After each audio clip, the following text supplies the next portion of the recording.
कर्पूरगौरं करुणावतारं संसारसारम्। ओम शिवाय, जय माता दी। पुनः स्वागत है आप सभी का हमारे बहुत प्यारे से मकर राशि के जातक। स्थायी रूप में एक बहुत बड़ा चेंज आने वाला है जो पूर्णतः आपके पक्ष में रहेगा, जिसमें घंटों के हिसाब से आपको लाभ देखने को मिलेगा। फाइनली इतना ज़्यादा संघर्ष देखने के पश्चात यानी शुभ और स्थायी परिवर्तन आप सभी के जीवन में केवल पॉजिटिव मैनर में बदलने वाला है, आने वाला है।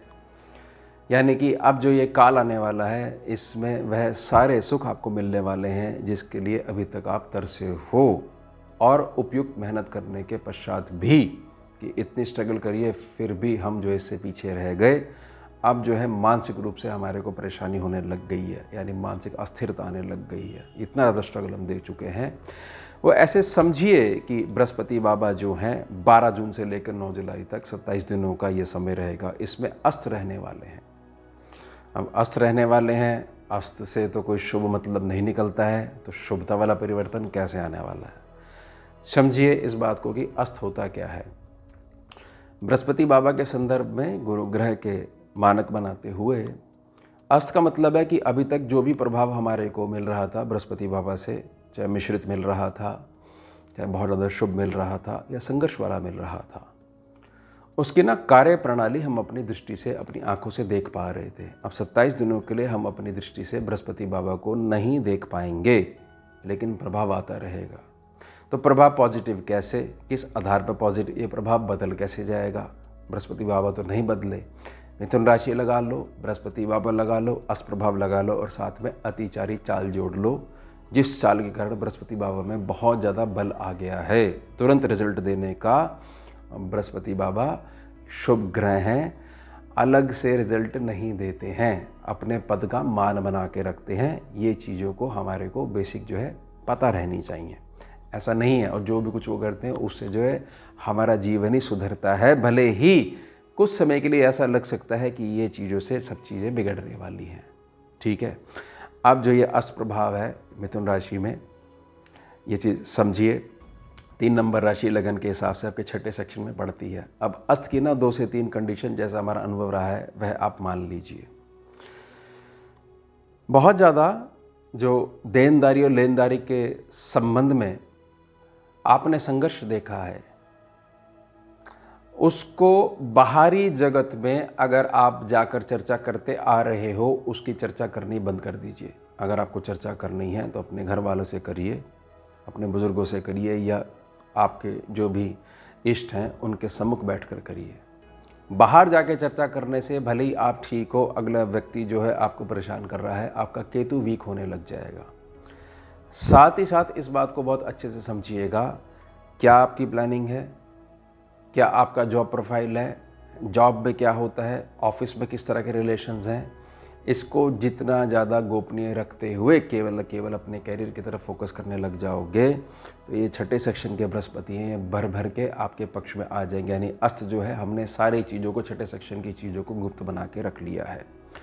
ऐसा नहीं होना चाहिए कि आप समझो कि नज़र या टोक जो नज़र नहीं आती और जब लग जाती तो बहुत ज़्यादा प्रभाव देती है, फिर भी नज़र नहीं आती, प्रभाव आता रहता है कि हमने जहां मुख खोलकर बाहरी जगत में, बाहरी संपर्क में अपनी थोड़ी सी जॉब के बारे में प्लानिंग है और चीज़ों के बारे में प्लानिंग है, या कुछ चीज़ें वित्तीय व्यवस्था जो हमारी थोड़ी सी प्रभावित होगी वो चर्चा करी, तो उस चीज़ का सॉल्यूशन हमारे को मिल नहीं पाएगा। समझ जाइएगा। अगर ये प्रार्थना, निजी प्रार्थना मैं कर रहा हूँ, ये स्वीकार कर लेते हो तो समझिएगा सबसे बड़ा फ़र्क यह पड़ेगा कि गलत जगह पे हो, गलत प्रोफाइल में हो, जीवन में इतना लॉस देख चुके हो, जो एक्चुअल में करना चाहते थे उसको करने के लिए इतना डिपॉजिट ही नहीं है, तो मजबूरी में हम जो है यहाँ पर काम कर रहे हैं। ये वाला काम हमारे को करना पड़ रहा है। ऐसे हमारे दिन प्रभावित हो गए हैं और दिन बदलने वाले हैं।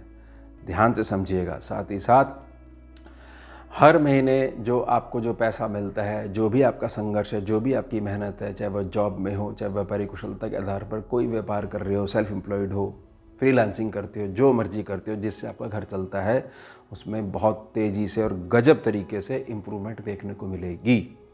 याद रखिएगा, कि मकर राशि का जातक जो एक लेवल पे पहुंच चुका था और वहां से बड़ी बुरे तरीके से गिरा, वह लेवल अब आपका स्थिरता के साथ पुनः लौटने वाला है। प्लस अब आपको एक्सपीरियंस हो चुका है कि मेरे गिरने में क्या क्या कारण रहे। तो मैं छठे सेक्शन की बातों को गुप्त रखने के लिए निजी प्रार्थना कर रहा हूँ। अब 3 बड़े लाभ। सबसे बड़ा लाभ है कि हमारे पास फाइनली यह क्लियर हो जाएगा भाग्य के द्वारा या कर्मों के द्वारा कि यही हमारी लाइन है, यह लाइन हमारे को चलानी है, हम इसी लाइन के लिए बने हुए हैं, इसी लाइन से हमारा घर चलेगा, यह हमारे कर्म क्षेत्र की स्थिरता है।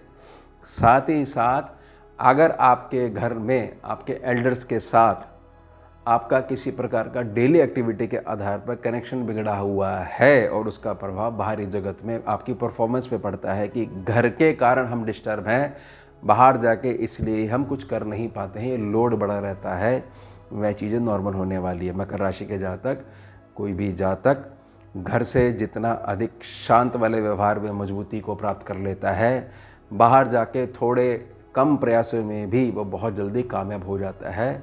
घर और घर वालों का सपोर्ट और उनका आशीर्वाद इतने गजब तरीके से हमारे को आशीर्वाद दे के चलता है, कामयाब बना देता है। यह है जीवन का मूल्य।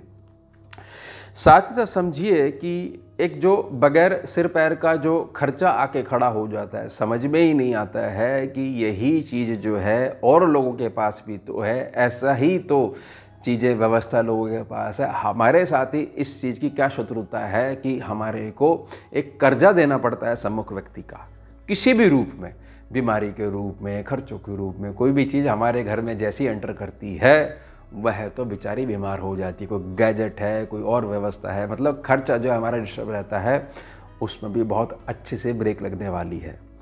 साथ ही साथ मकर राशि का जातक, ये जो काल रहा, जो शनिदेव का जो काल रहा इतना लंबा, उसमें ये बात तो सीख गया कि व्यक्ति को बाहरी व्यक्ति इतना नहीं मारता है जितना कि उसका अपना पीठ पीछे उसको मारता है, कहीं से कहीं उसको पहुंचा देता है। क्योंकि हमारी जो प्रकृति है, हम विश्वास करते हैं कि भई ये तो अपना आदमी है, इसको बहुत सारी चीज़ें डिस्कस करी जा सकती हैं, इस पर कुछ जिम्मेदारी भी छोड़ी जा सकती है, लेकिन वही जो जिम्मेदारी है हमारे अगेंस्ट में इसने यूज़ कर ली, तो हम इससे प्रभावित हैं।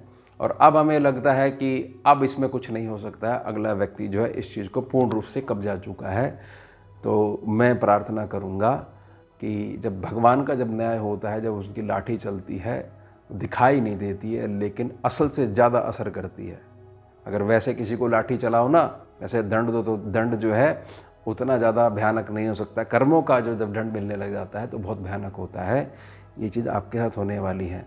जो भी आपका हक, जो भी आपकी प्रॉपर्टी या किसी भी प्रकार से आपका जहाँ जहाँ आपका मान प्रभावित हुआ है, अपमान हुआ है, वह सारी चीज़ें आपके पक्ष में होने वाली हैं।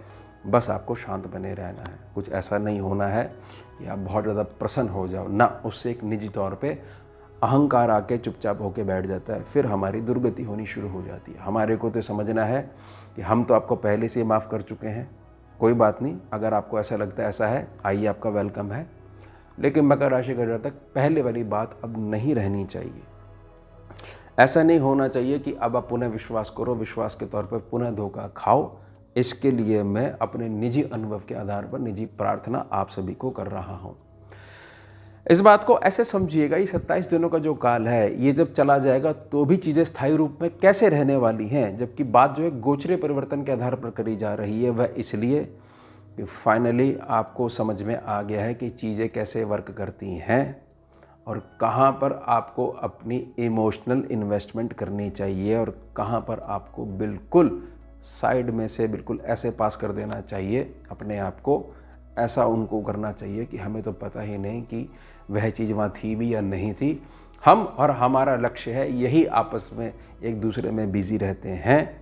साथ ही साथ अगर किसी भी बात को लेकर कोई एक इमोशनल कॉन्टैक्ट जो है चल रहा है, साथ में कोई घटना जीवन की ऐसी है जो आपको चैन नहीं लेने देती है, जो भी आपके इष्ट हैं, नहीं तो बृहस्पति बाबा हैं, इन्हीं के चरणों में सबके गुरु हैं, ये तो देव गुरु हैं, आप समर्पित कर दीजिएगा और क्षमा मांग के इस चीज़ से अलग हट जाइएगा। ये एक बहुत ज़्यादा प्रभाव होता है व्यक्ति की परफॉर्मेंस के लिए। कहीं ना कहीं मकर राशि का जातक जो है ये शनिदेव का जो ये काल रहा है इससे बाहर आने के बावजूद भी क्यों नहीं उतनी तेज़ी से प्रभाव आ पा रहा है, क्योंकि पिछला इतना ज़्यादा इकट्ठा हो चुका है कि व्यक्ति उस सोच से बाहर नहीं आ पा रहा है। यह भी एक मुख्य कारण है आपकी वर्तमान परफॉर्मेंस का। ध्यान रखिएगा, शुभ काल है, पवित्र काल है, पूर्णता आपके पक्ष में है। शुभता वाला परिवर्तन जो स्थायी रूप में होने वाला है ये बहुत लंबे समय तक बना रहेगा। तो जो मैंने प्रार्थना करी है निजी रूप में आप सभी आपके हृदय में इसको ज़रूर स्वीकार करिएगा।